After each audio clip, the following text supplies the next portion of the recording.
I know that there's a point in time where you're getting other jobs and those aren't sticking, but eventually you end up finding some space at a studio. Was that in New York City?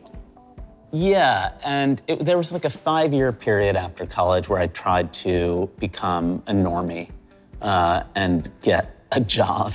And luckily I proved to be unemployable. I was fired from a string of jobs and I was failing in the real world. And I was just like, all right, unemployable, want to be a potter. I'm gonna start teaching night classes at a pottery studio in Hell's Kitchen just to like get a namaste moment. And I was 27, unemployed, unemployable, teaching pottery night classes. It wasn't looking good. But you knew that that's what you wanted to do. I knew it's what I wanted to do, but I mean, really? Like being a potter, it's not a thing. Right. You know, it's a bad idea. There's like no dollars in pottery. So I never thought I'd be able to support myself. And luckily, after failing at all my other jobs and failing as a normie, I sort of had this feeling like, all right, maybe I won't support myself. Maybe I won't have the bourgeois life I imagined for myself, but maybe that's okay. So I hear at that point then you start making your pottery, you're back into it, and you make a cold call to a department store. And that actually turns out to be your first big break, your first sale. Yeah, my first sale was to a like ultra glamorous emporium of chic in New York City that was sort of the pinnacle of luxury and style. And I went from being an unemployed night class pottery teacher, expecting a life of penury, to hawking my wares at this like super glamorous emporium. And you know, I was still living in penury, but I had like my first step into a possibility of something.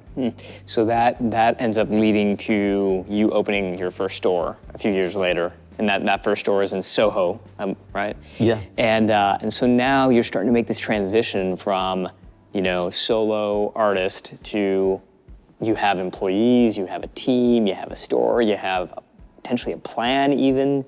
What was that transition like for you? First of all, I think the most important thing is that it was very slow and gradual. You know, I think in the world today, people are so used to seeing these sort of like overnight success stories. And for me, it was anything but. Like, I started out without $1. You know, it was just me and pottery, which is really just like one dude, some mud, and a wheel. Like, it doesn't get more primitive than what I was doing with my life.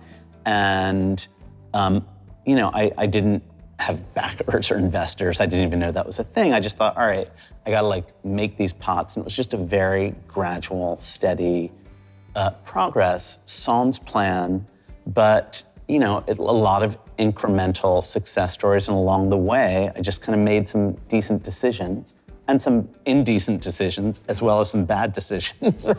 Lots of indecent decisions along the way and bad decisions. Yeah, it was just a very gradual thing of sort of logical baby steps. How would you describe your leadership style? Probably a little quirky. My leadership style honestly comes from the fact that I feel that I'm with sort of a family of outsiders, and I have an extraordinarily uncorporate culture. It seems funny to even talk about it, but I think that I kind of care about my people a lot, viewing them as humans rather than employees.